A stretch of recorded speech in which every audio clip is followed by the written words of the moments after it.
We all have a story, and at times we feel we're walking it out alone.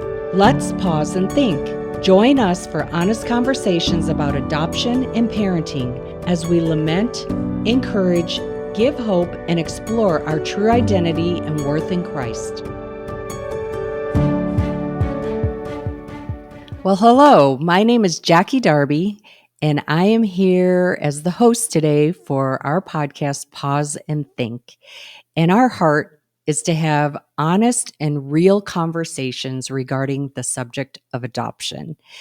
And so, whether you're a parent or you're an adult adoptee, somebody walking through the journey, or even if you're just a family member or a friend who knows somebody who's adopted, our heart is that you would be encouraged, that you would walk away hearing our stories and be filled with hope and encouragement, and ultimately to know that your identity and worth is found in our Heavenly Father.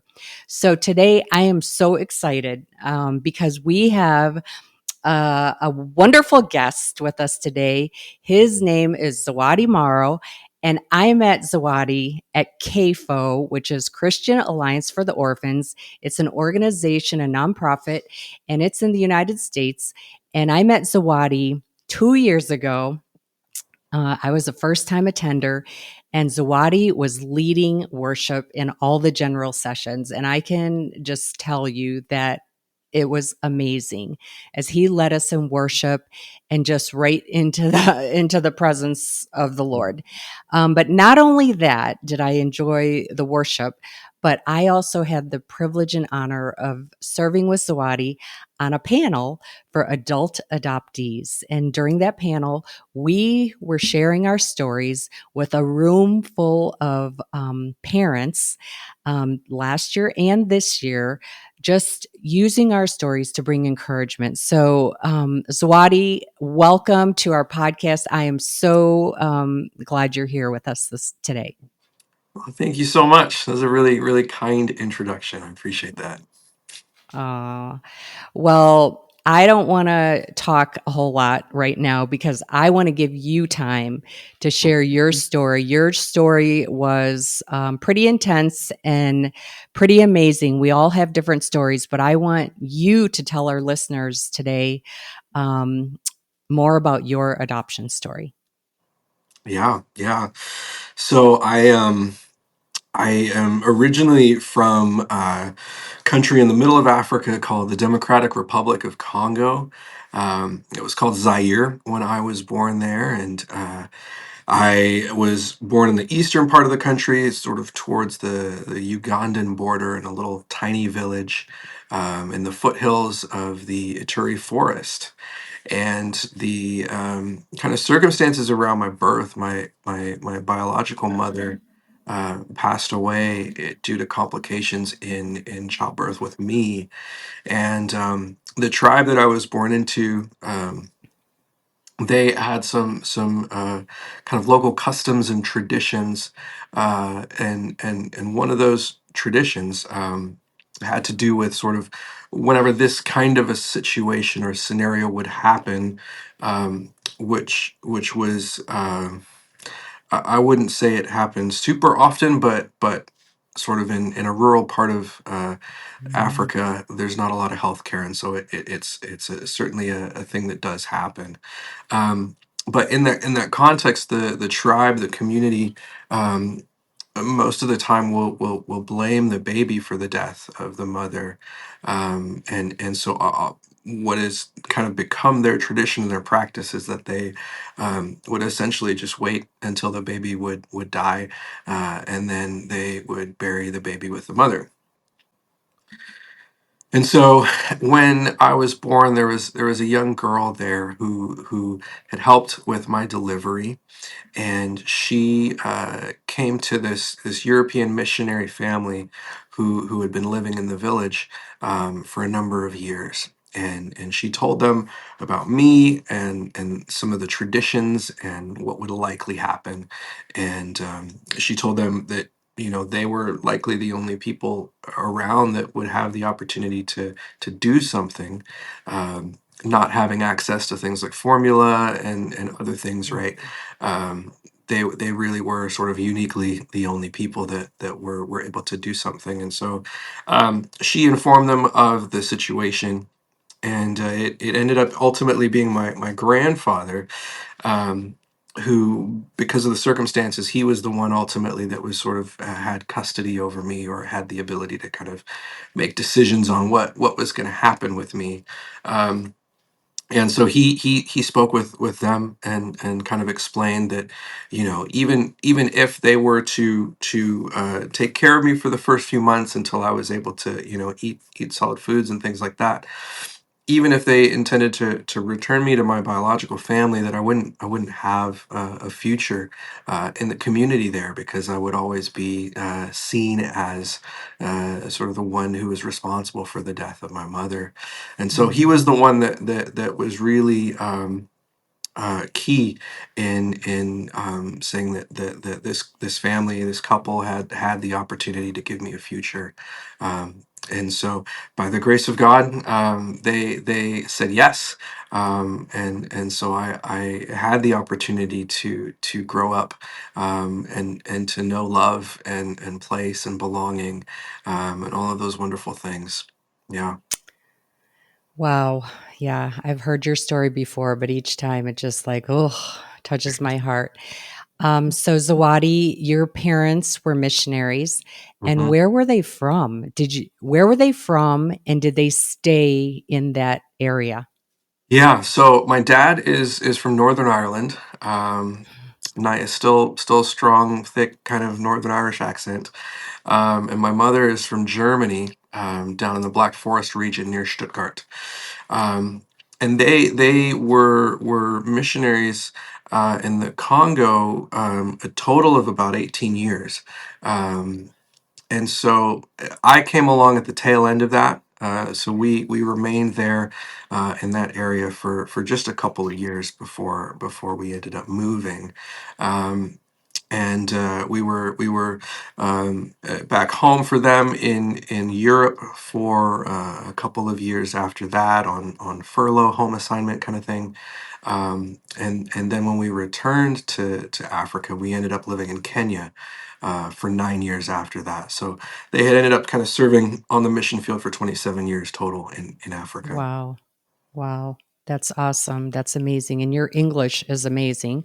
I would never have thought that you came from the Yeah. European background, Yeah. African and European. So quite a mixture, Zawadi.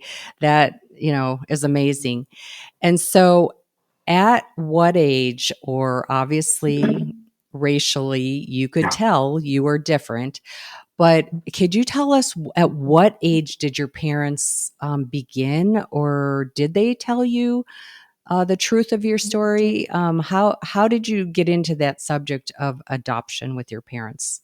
Yeah. So when we were in the UK, I was probably um, somewhere around 2 years old or so, um, kind of going through the adoption process for the UK to get kind of formal papers and um, passport, etc. Um, they were kind of going through their process, and one of the questions was, are you going to tell your son that he's adopted? And kind of the joke, with my parents was, I think that's going to be self evident. Um, but I don't recall this. My mom has told me this when I was about 2 or 3, that I had asked her, at what point does my skin color change to look like hers? Oh, Um, right? Because I've got dark skin, they've got light skin, and she explained, that you've got dark skin, I've got light skin. That's the way that God made us. Um, but I genuinely don't recall a time where I was not aware of my story. mm, It was something that was very, very normal, and was just a part of our family makeup, and conversations, and it was, I would say, because it was so normalized, it wasn't ever shied away from, and it wasn't sort of overly celebrated either.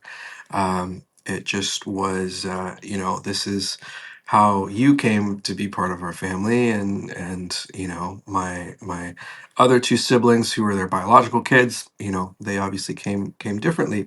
Um, but it was very normalized from as far back as I can remember. Wow, that I find that so interesting because at 2 years old, Yeah, 2 years old, you're barely talking, um, but yet you noticed a difference, and it created, just something in you to ask, to express to your parents. yeah, And which I love it that because it makes me think that your parents created a very safe environment for communication with you, that you were able to express it at such a young age.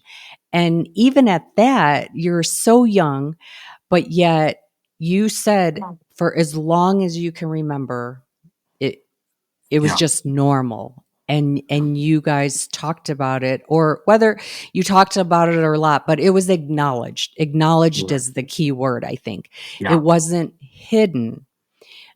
It wasn't hidden, and it wasn't, you weren't lied to. When you Right. asked that Yeah. question about skin color, your mom didn't make up a story. Yeah. They just lived in the truth. And so I really appreciate that. Um, but would lead me to the next question for you. Because of your difference, Mhm. in your race, did you ever struggle with that, in your childhood, or in your teenage years, even though it was a normal thing and very accepted and your Mhm. parents clearly communicated with you? Is there ever a time where you can share with us that you struggled, and how'd you deal with that? Yeah. I feel like it's been a probably a pretty reoccurring um, thing. I think in different seasons of sort of you know, uh, trying to re-articulate sort of a sense of identity and a sense of who am I. Um, Mhm. I can think of a number of instances where.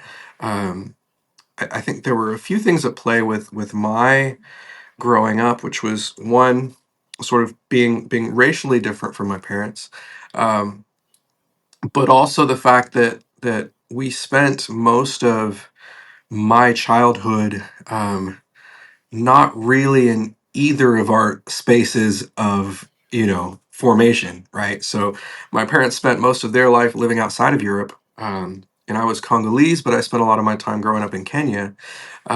So we were already kind of culturally distant from our places of formation. Mhm. So that was something that was already interesting and unique. And so I think for me, um, growing up, I pretty regularly kind of had that experience of I'm not like anybody else around me. Um, and sure, certainly living in Kenya, there's lots of people that share my same skin color, but we don't have the same cultural background. And so that I was really aware of that both at school, at home, with Mm. playing with my friends. And then the handful of years that we lived in Europe was different. There's a lot of people with lighter skin there, um, but similarly, it was like I'm not like them either. And so I would say I had kind of wrestled with that at various stages of my life, sort of through my teenage years, even into my 20s. Um, and I think what I really ultimately began to experience, and this is just I think God's grace in this was helping me to understand sort of how that unique makeup um, isn't a thing to be afraid of, but rather is a thing to celebrate, and rather is a perspective that I can bring to the world. It's a perspective that I can bring to the various communities that I get to be a part of, because I sort of have this unique lens of kind of being sort of always some version of an outsider or some version of a minority, kind of regardless of where I am. And I think the gift is that allows me to kind of see others who might fit that same bill in whatever context. And it creates a level of empathy. I think it creates a level of understanding, I think, for others. That as I've gotten older, I've really began to realize that that's kind of a gift. That maybe it takes a little bit more for others to arrive at. But as a result of my upbringing and kind of being uh, sort of uniquely me, um, that's something that's a gift that I can turn around and give to other people, and utilize in that way. So Yes, I can so relate. Even as an adult, I'm a missionary in Guatemala. Definitely, I don't blend in here yeah, either. So I can so relate to you. But because of our faith, because of our relationship now with our Heavenly Father, who gives us our identity and worth, we see we have a different perspective. We're seeing it yeah, in a different lens that what makes us different is actually a good thing. And God's yes, using it now to show people compassion and empathy, like you said, and share about Him and His love, which yeah, ultimately gives us our worth and our identity. And we don't have to dwell on how you and I began our lives, yeah, which was in a very maybe embarrassing negative light if right, somebody, on the outside's looking in. But now, because we see it with the lens of the Lord, we're seeing it very differently. Can you tell us something special that your parents did for mhm. you growing up? Share. I'm sure you have a lot more, but is there something special you can share with parents who are listening? Something that meant a lot to you as an adoptive child. Yeah. I remember an instance as I was a kid. I was in primary school, elementary school, and I remember coming home, and a couple kids had been teasing me, on the playground for different things, and I remember talking to my parents about that, Mm, and I remember my dad uh, talking to me that night and just saying, "Look, you are my son, and you have value, and you have worth, and you mm, have belonging, um, because that's what I give you as your dad. And you don't receive that from anywhere else. That's the mm, gift that you receive from me. And so no one else can take that away from you. No one else can give that to you. That's my role as your dad. And so don't ever let anyone question that in you again, because that's not their role. That's not their place. Um, and that little conversation, has stuck with me, throughout my teenage years, and even as an adult, um, and even as a dad now. um, you know, it gave so much,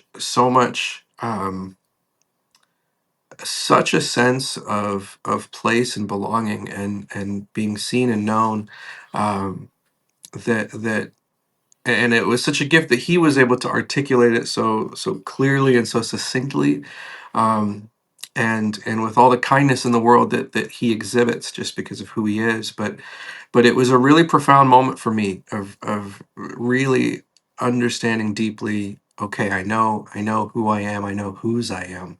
Um, and mm. that I was able to So sort of true. put more shade and color to that as I got to know Jesus, as a teenager, and began to kind of develop that more and understand, that's really God the Father's heart for me and for all of us, as his kids, as Christians, as believers. Um, but man, it was such a beautiful thing for me to get to hear as a young boy, from my dad with such clarity, and it Mm. really helped and shaped who I thought I was and how I moved forward in the world. Wow. What I'm hearing is that your dad spoke words of life into you. And those Yeah. words, even as a father, an adult, they just they breathe life into you, and they have stuck with you a lifetime. And so I think one of the keys is our communication. Yes. From little on, how you talked about at 2 years old, you began communicating with your parents. They communicated with you throughout your childhood. And then your dad spoke those words of life into you that just helped form you as a young man, even when you struggled and questioned with your identity. Um, Clearly coming from very diversely different ethnic backgrounds and everything, they just spoke life into you. And my last question, you are such a talented musician and Mm. songwriter, and my husband and I benefited from that at the conferences that we were in, and just I just so enjoyed the worship. But how has music played into your Mm. healing process? Because I can't help but think that, hearing you worship and just having that communication Yeah. with your heavenly Father, how has that played into your healing process? Yeah. Oh my goodness. It's been huge. I Music has been a part of my life for I mean, really, since I was a child. It was a priority for my parents, so Mm, all of us as kids, we had to pick an instrument and take music lessons, and that was mm, sort of a house rule, so to speak. wow. Um, but I really kind of gravitated towards it, more so than my siblings, and obviously, to some degree, it's what I do now, so that checks out. But something that especially in the church, and especially as music relates to worship, um, in my own sort of life and experience, I've found that music, singing, uh, has a particular way of communicating truths that I haven't found anything else really is able to do. Mm, For me, I can read a truth, I can say it, I can hear someone say it to me, and it means something. But if I'm able to put that into music, if I'm able to wrap that into a song and sing it, um, it seems to speak so much more deeply to who I am. Um, I think Saint Augustine gets credited for this quote. Oftentimes, sort of, he who sings praise twice. I think is the rough quote, and there's a real sense of truth, I think, to the arts in general, but for me in particular, music, that has been really beautiful.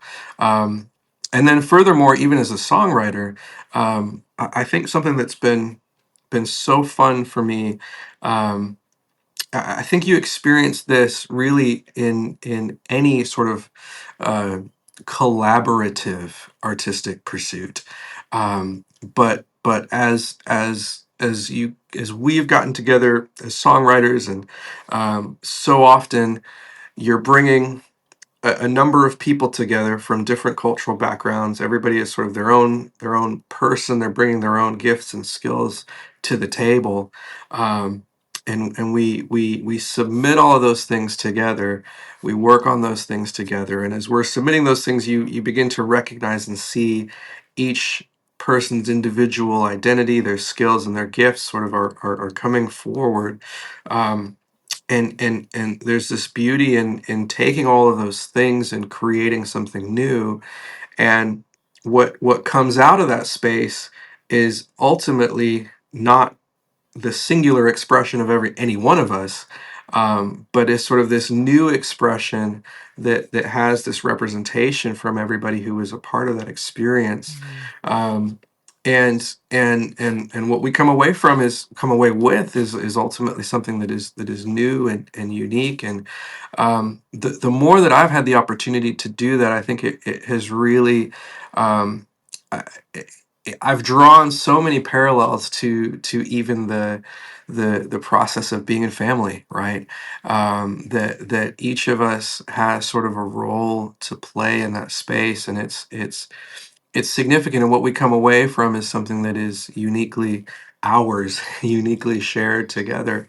Um, and so I've really begun to sort of appreciate songwriting, appreciate the creative process for how it reveals more and more, I think, of who I am. And as I'm sort of pursuing writing songs for the church, especially. It's a gift to be able to try to continue to mine and expose sort of deeper levels of who God is and how we can relate to Him as our Heavenly Father.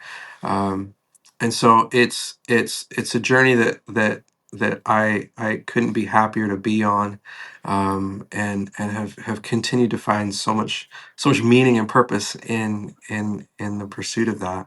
Um, and so I'm really, yeah, continually grateful to get the Mm. opportunity to do that. Wow. Thank you so much. I know we definitely were on the receiving end of how God has gifted you with music, songwriting. We not only enjoyed it, but we received a gift. I remember distinctly that was one of my favorite parts of CAFO. The Mm, very first year was just the corporate time of worship. And yeah. so I definitely was on that receiving end. And through those times, as we worship and communicate with our Heavenly Father, um, God just does something special in our hearts and our minds. So thank you, Zawadi. And thank you to all of our listeners who joined us today to hear his story. But I want to encourage you to join us for another episode, because not only does Zawadi have his own story, but he and his wife, Erin, have another story, because not only is he an adopted child, an adult, they adopted. And so join us on the next episode to hear more from the perspective of a parent. So thank you, Zawadi. And I hope all of you join us back on the next episode. God bless. Thanks for joining us for this episode of Pause and Think. For more resources and information, go to whosami.org.